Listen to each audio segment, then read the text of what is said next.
Tole nagaa fi araarri ayyaanni waaqayyoo isiniif haa baay'atu. Kabajamtoota daawwattoota maatii Taaddaluutu lafaa fi bakka jirtanitti nagaa fi araarri waaqayyoo isiniif haa baay'atu. Akkam jirtu fayyaa keessanii? Ani nagaa kootii galata gooftaa. Inni nagaa nuuf kenne, inni guyyaa fi sa'aatii kana nuuf kenne maqaan waaqayyoo haa ulfaatu. Dandeettii fi jabina keenya miti har'a gahuun wanta waaqayyo jaalate wanta waaqayyo fedhee fi dhaar'an kan geenye maqaa waaqayyo gooftaa ulfaatu. Baga eeggamtanii gargaaramtanii guyyaa kana geessanii siniin jedha kan biyya keessa kan biyya alatti argamtan hunduma keessanii fi nageenyi waaqayyo dachaa siniif haa baay'atu jecha. Akkam jirtan fayyaa keessanii miti? Ani nagaa kooti. Haala sodaachisaa yeroo sodaachisaa keessatti waaqayyo eegee nu gargaaree guyyaa kana nuuf kenneera. Maqaan waaqayyo haa ulfaatu. Baay'eetu guyyaa kana ga'uudhaaf baay'eetu ifaarraa kana arguudhaaf hawwii qaba ture. Garuu waan waaqayyo fedheefidha nuti har'a gahuun keenya jechuudha. Nuti nama dhiigaa fi nama foonii nama dadhabaa guyyaa tokko sekoondii tokko dabalachuuti hin dandeenyedha. Kanaaf iyyuu humna keenya isa jiraata bara baraa kan ta'e galateeffachuun nurra jiran jedha. Har'a viidiyoo ajaa'ibaa tokko qabadheen kara keessa dhufee jira. Viidiyoo baay'ee nama bohaarsu wayii viidiyoo baay'ee nama bashannansiisudha. Anaan baay'ee tokko itti bohaareen jira, baay'ee tokko itti gammadeen jira jechuudha. Hojiin madaamillee kan natti baay'atee itti dadhabee itti raafadhee itti bohaaree kan jira. Sinillee akka itti bohaartan abdiitii qaba siniin jedha daawwattoota koo. Tole viidiyoo kana walumaan daawwanna jechuudha. Anaan baay'ee tokko na kofalchiisee baay'ee tokko jechuudha. Akkam jirta faate Dubaay irraa, akkam jirta faate Joordaan irraa, akkam jirta faate Kuwaatar irraa, akkam jirta faate Saawudii irraa. Kophaa jiraachuunis nama dhiba. Maammadoon ammaatis hin kijiba. Lubbuu too jedhaani harki jiba. Si malee hin jiraadhu harki jiba.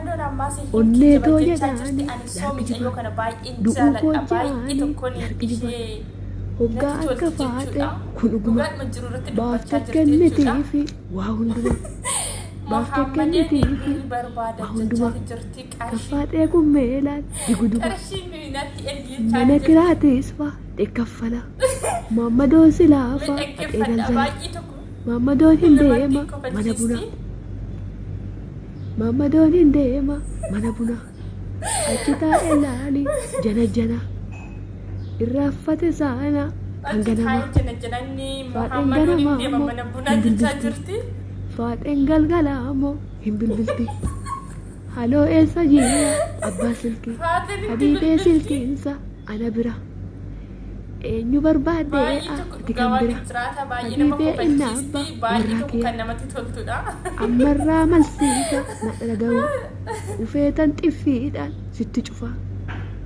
Jetti laal faaxeeni kan galgala. Faaxeen ganamaa ammoo hin eegala. Goddanyaa maammaadoo bilbilu. Mucaaleen gaddaasu ni naganee. Bilbila isaa nama kennee. Anookiin qorichaa na dhaqqaba. Oofan barbaadiina saqqala. Maaloo sagaleena tajarana. Faadheenis ammuuma dargaggamu. Ammuma machuudha hiriyatti.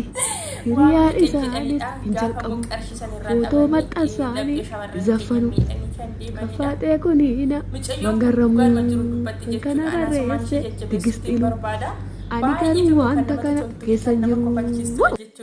Nama seeraan dhaggeeffate jechuudha sagaleeshi. Sagalee hanga dhumaatti dhaggeeffannee walitti deebina jechuudha daawwattoota koo. Tole viidiyoo ittaanuun walitti deebinee jirra. Viidiyoon ittaanu immoo ammas akkas jechaati jirti. Baay'ee tokko nu bashannansiisati jirti. Waaqayyo ishee haa eebbisu nuuf haa jiraachisu jechaati.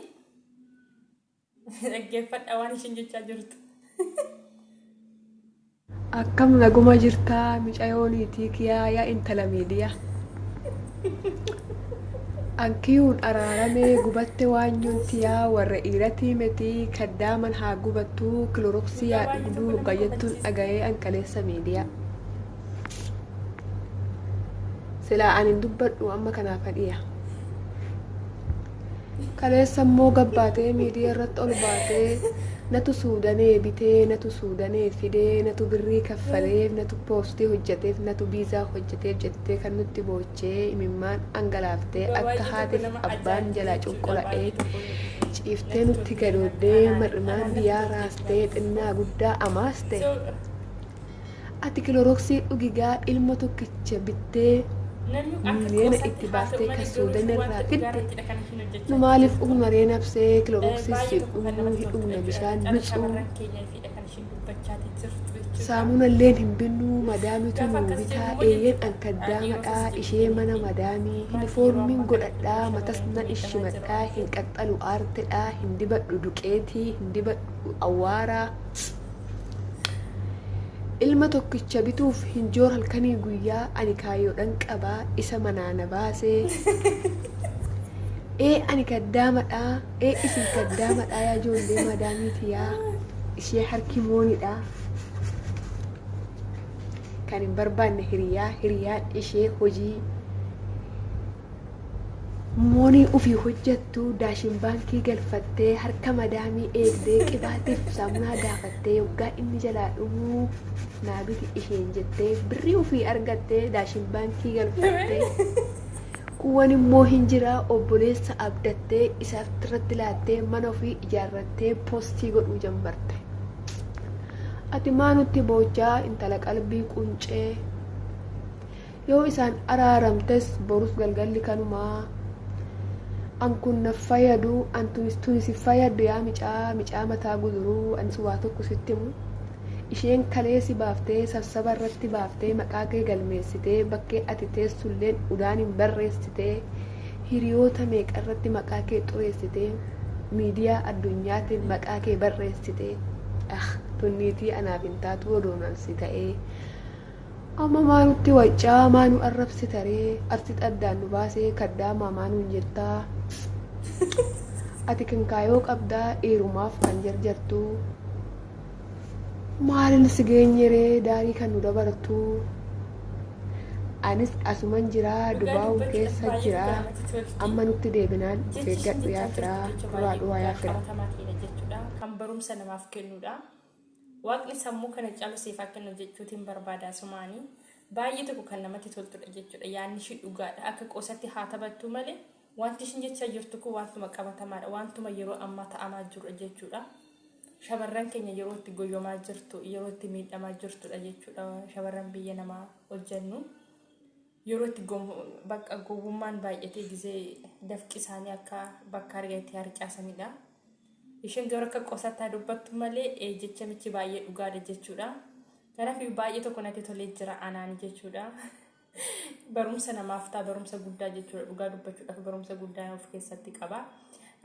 Viidiyoon kun har'a kana fakkaata. Viidiyoo biraatiin hanga walitti deebinutti nagaan naaf tura. Baay'ee sin jaalladha baay'ee sin kabaja. Like, comment, subscribe gochuu hin dagatiin na jajjabeessaa commentii naaf barreessaa bakka itti dogoggore immoo commentii jalatti na deeffadhaa sinin jedhaa qaaliiwwan koo baay'ee sin jaalladha. Lafaa fi bakka jirtan nageenyi waaqayyo siniif haa baay'atu. Nagaan naaf tura. Viidiyoo biraatiin hanga walitti deebinu.